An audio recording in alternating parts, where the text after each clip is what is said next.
Cry of Balintawak was the beginning of the Philippine Revolution against the Spanish Empire. At the end of August 1896, founders of the Katipunan Secret Society, headed by Andres Bonifacio, rose up in a rebellion somewhere in Caloocan, a region larger than the jurisdiction of the modern-day Caloocan City, and perhaps overlapping into Quezon City. According to Teodoro Agoncillo, sparks a raging controversy about tearing of 1,000 Katipunero cedula that started the nationwide Philippine Revolution, since the erection of monument to the heroes on September 3, 1911.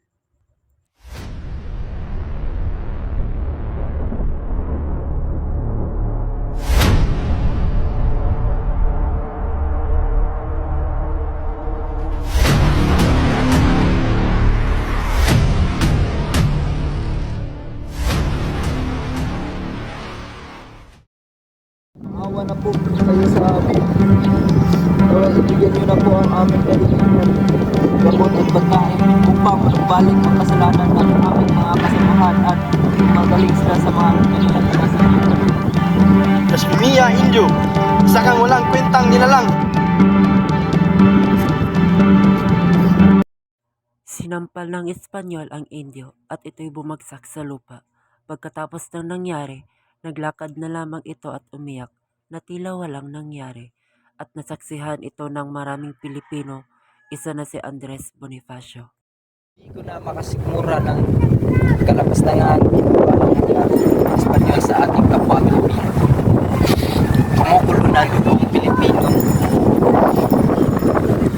Nalaray tayo sa aking katawan. Kailangan maiwasan na natin ito. Maganap na ngayon ang unang pagpupulong ng mga pinuno sa Katipunan. Handa ito ay makamit na natin ang kabayadaan. Handa akong magbuhis ng aking buhay Para sa bayan! 22, 1,000, nakapulungan, siyam na putang. Bahay ni sa bahay ni Apolonio Samson sa Balintawak. Pagpupulong upang bumuo ng samahan sa lumalaban sa mga Espanyol.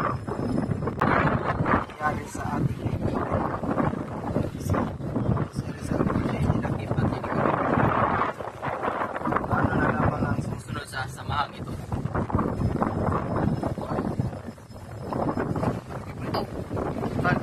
Ano pa nga bang asahan nating mangyari? Dalakpin din ito ng mga sumusuporta sa Rizal. Natawa naman tayo ng Pilipino sa ating silangang bayan. Tayo mismo siyang nagiging alipin. Ang mapayapang pagbabago ng Luzon ni Rizal ay nagdulog na sa pagkikan. Kailangan na nating magpakala sa isang bagong samahan may pagkaisa. Sa mga Pilipino siyang naglalaban at sa karamandumal na pag-aligtas sa ating mga Espanyol. Kailangan na nating paghihimagsikan. Kung ganun, ano ang nais mo mangyayari, Andres? Magtatatag tayo na samahang walang tatakutan kahit kamatayan para sa ating bayan, samahang malakas at makabayan dahil tayo ang kataas-taasang kagalang-galang.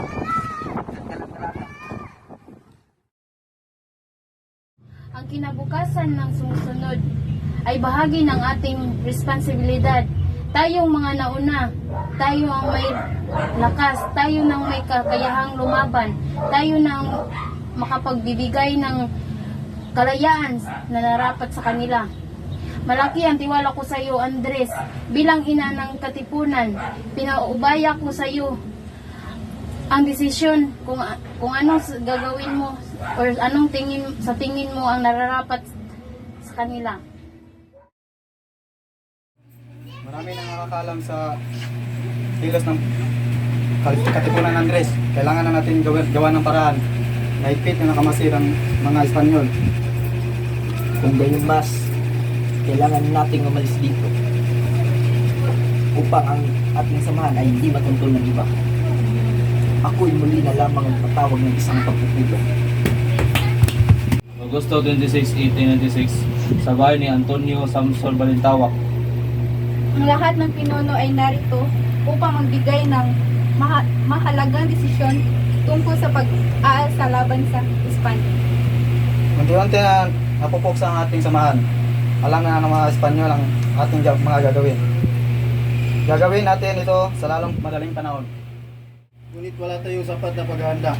Ang ating mga tauhan ay papuburihan lamang sa gagawin nating pag-aalsa. Hindi natin pwedeng simulan ang kaganapan ito kung wala naman tayong sapat na kagamitan at pagkain. Samahang lalaban. Ito ang kailangan nating sakripisyo. Walang masyadong maagang panahon kung lahat tayo ay magkakaisa. Saan na lang ba nating magutom ang ating mga katipunan? Kung meron mang importanteng bagay na kailangan, yun ay ang sapat na lakas. At isa pa, hindi sangayon sa atin ang mga mamayaman. Ayon kay Rizal, ang mga mayayaman ay hindi kakampi at ng katipunan. Masyadong maaga pa para sa pag-aalsa. Supremo, huwag nating madaliin ang laban na to. Sa dali lang mga katipon.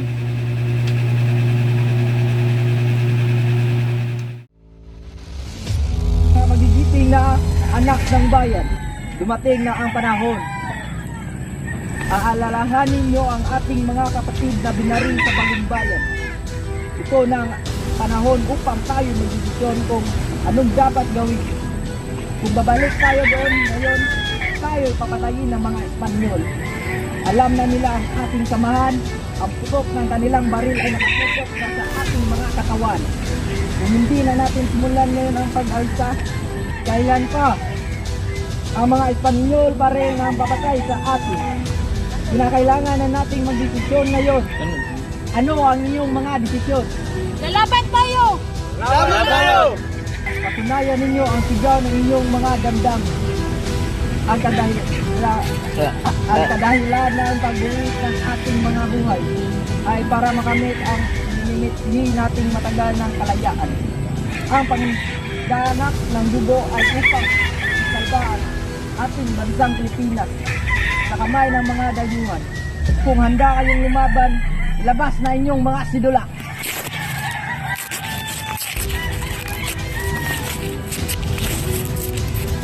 Pagmasdan ninyo ang inyong mga sidula.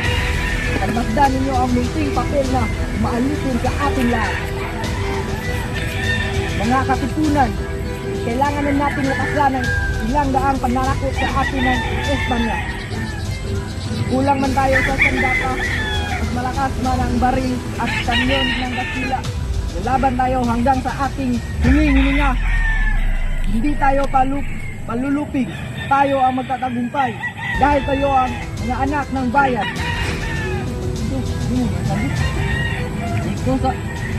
Kaya, ano pa hinihintay nyo? Punitin ang sinila! Mabuhay ang katipunan! Mabuhay! Noong alas 5 ng hapon, sa pamumuno ni Andres Bonifacio at Emilio Jacinto, umusbong ang revolusyon. Lalaban tayo para sa ating inang bayan!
sa bahay ni Antonio Samson Balintawak sa yabag at paad po Ikaw. Agosto 26, 1896 sa bahay ni Antonio Samson Balintawak. Ang lahat ng pinuno ay narito upang magbigay ng mahalagang desisyon tungkol sa pag-aalsa laban sa Espanya. Unti-unti na napupuksa ang ating samahan. Alam na ng mga Espanyol ang ating mga gagawin. Gagawin natin ito sa lalong madaling panahon. Ngunit wala tayong sapat na paghahanda. Ang ating mga tauhan ay papuburihan lamang sa gagawin nating pag-aalsa. Hindi natin pwedeng simulan ang kaganapan ito kung wala naman tayong sapat na kagamitan at pagkain para sa samahang lalaban. Ito ang kailangan nating sakripisyo. Walang masyadong maagang panahon kung lahat tayo ay magkakaisa. Saan na lang ba nating magutom ang ating mga katipunan? Kung meron mang importanteng bagay na kailangan, yun ay ang sapat na lakas. At isa pa, hindi sangayon sa atin ang mga mamayaman.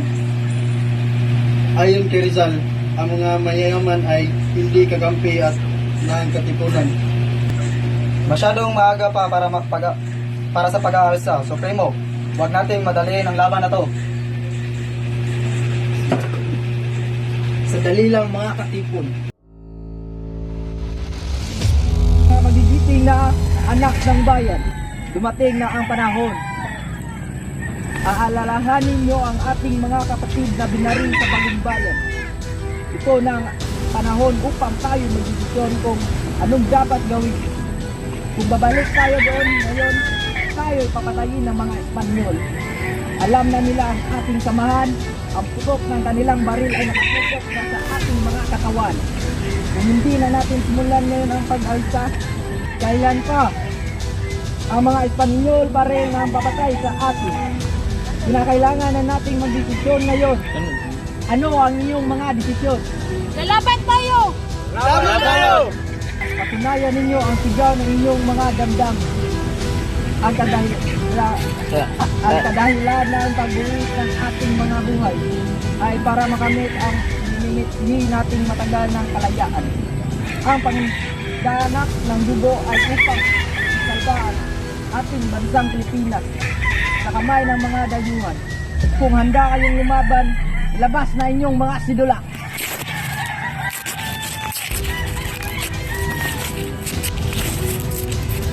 Pagmasdan ninyo ang inyong mga sidula. Pagmasdan ninyo ang multing papel na maalisin sa ating lahat. Mga katipunan, kailangan na natin lakasan ang ilang daang pananakot sa atin ng Espanya. Kulang man tayo sa sandata, mas malakas man ang baril at kanyon ng Kastila. Lalaban tayo hanggang sa ating hininga. Hindi tayo palulupig. Tayo ang magtatagumpay dahil tayo ang mga anak ng bayan.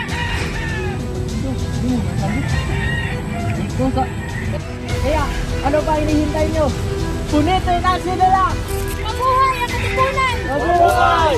Noong alas 5 ng hapon, sa pamumuno ni Andres Bonifacio at Emilio Jacinto, umusbong ang revolusyon. Lalaban tayo para sa ating inang bayan!